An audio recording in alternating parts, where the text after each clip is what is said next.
Nagkalat ang kung sino-sino mga ahensya ang nagsipasukan para maningil ng mga intelihensya bawat pinuno nila. Ngayon yung MCAT, meron yung DPS. Sa nakaupo ngayon, wala pang pumunta. Naniniwala At wala pang sila ng hakbang na nakarating sa amin. hindi po Kahit man lang. naaayon. Sana ipaabot Ang nangyayari po is parang dito ay pagmamalaki sa laban. sa ibang Wala. bansa. Hanggang Parang ngayon, personal. Ang mga Muslim ay diskriminado. kasi wala. Walang Ano kaboses naman po ilalaban namin yung mga maliliit.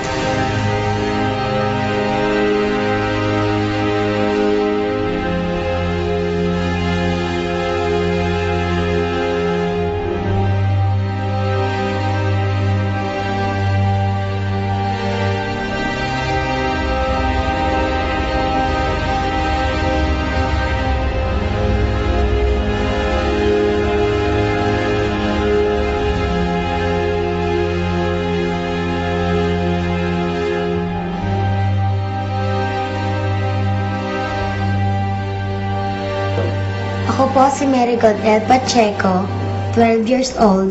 Ako po ay nag-aaral sa Antonio Regidor Elementary School. Nasa ika-6 na baitang na po ako. Naalala ko po, nung grade 3 pa ako, masayang-masaya po ako at nagaganahang pumasok. Dahil binibigyan pa po kami ni Mayor Lito Atienza ng libreng bag, sapatos, uniform, ballpen, at siya pa po mismo nagbibigay ng bigas sa amin. Nawala na po si Mayor Lito Atienza at napalitan na ni Mayor Lim, parang wala na po kaming ganang pumasok sa eskwelahan. Tsaka may pinangako din po siya sa amin na 150 na allowance na ibibigay niya sa amin na pambili ng uniform. Pero 2 taon na po yun, hindi pa rin po nabibigay sa amin.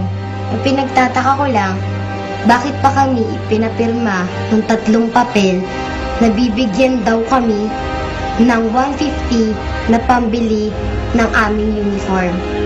Pero hanggang ngayon, hindi pa rin po namin natanggap yun. Saan naman po kaya napunta yun? Yun ang gusto nila.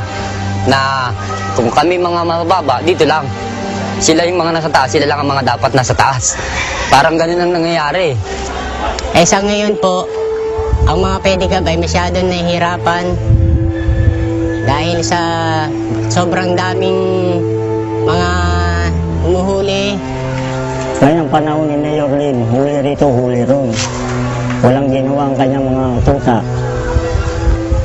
Malaki pinagkaiba ng pwesto ngayon kaysa nung araw. Ako po ay isang pedicab driver. Sa ngayon po medyo nahihirapan po kaming mga pedicab. Kaya po ngayon, meron pong gustong tanggalin po yung aming terminal dito. Ang sa amin lang naman po sana wag naman po nilang patayin yung hanap buhay naming mga maliliit. Dahil hindi naman po kami lumalabag sa mga alituntunin nitong lugar na to. Halos lahat naman po ng tao, kami po ang tinatawag. In case po ng mga emergency, may baha, may sunog. Tapos sa isang iglap, pinadalan ho agad kami ng MTRO at binatak po yung mga sidecar namin iba. Parang personalan na, tsaka parang political ano na lang po Kasi parang, ano naman po ilalaban namin yung mga pedicab driver.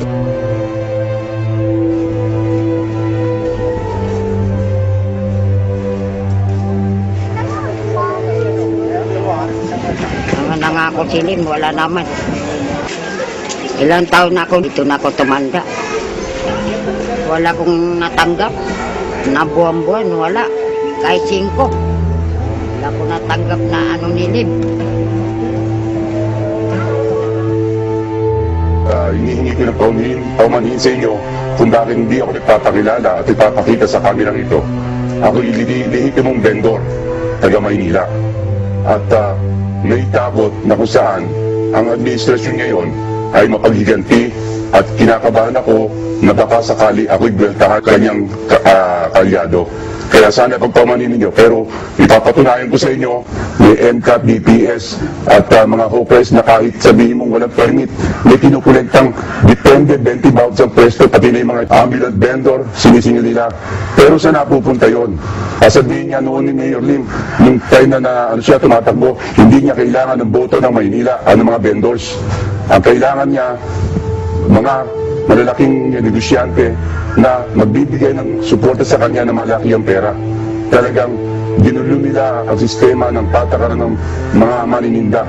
Kung kailan umaaraw, mahal na araw, sobrang init, El Nino, naghahanap buhay kami.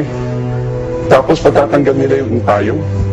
Asa ng puso't isipan nila para sabihin mo, may awa sila sa manininda. Saan sila lalapit? Nalapitan ba din na kayo ng administrasyon ni Mayor Lim para hingan ng tulong?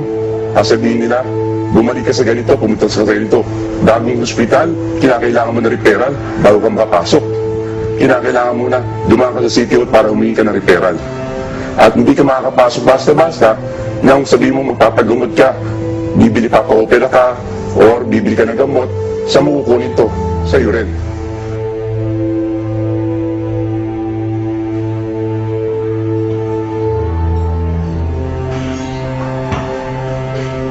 Ako po si Diona Rosa Puya. Ako po ang common law wife ni Kagawad Tosky Martinez na nabaril noong February 21 sa kanto ng 4th at 5th Street ng Pabi Subdivision, Paco, Manila. Pagkatapos niyang nabaril, tumakbo kami sa hospital ng Maynila.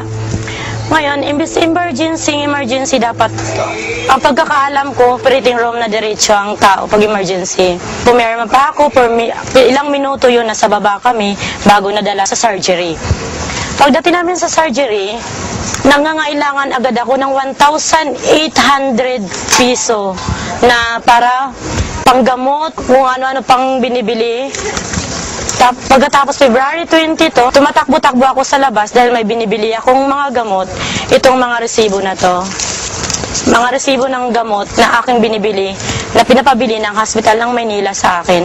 Iniwan ko ang aking asawa, walang nagbabantay dahil binili ko ang mga gamot na ito.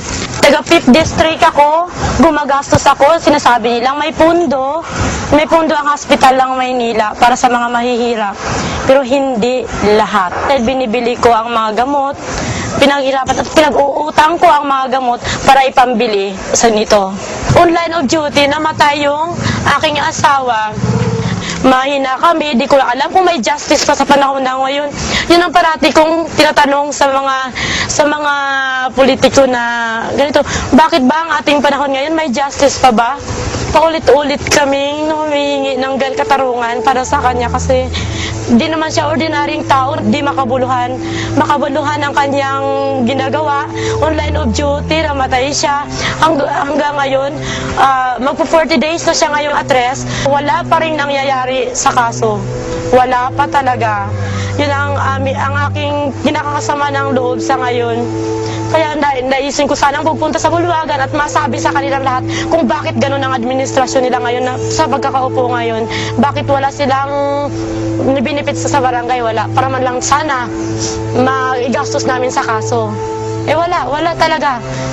Kahit pa pupuntahan ako nila ngayon at babarilin na ako sa harapan nila dahil wala naman katotohanan ang aking sinabi.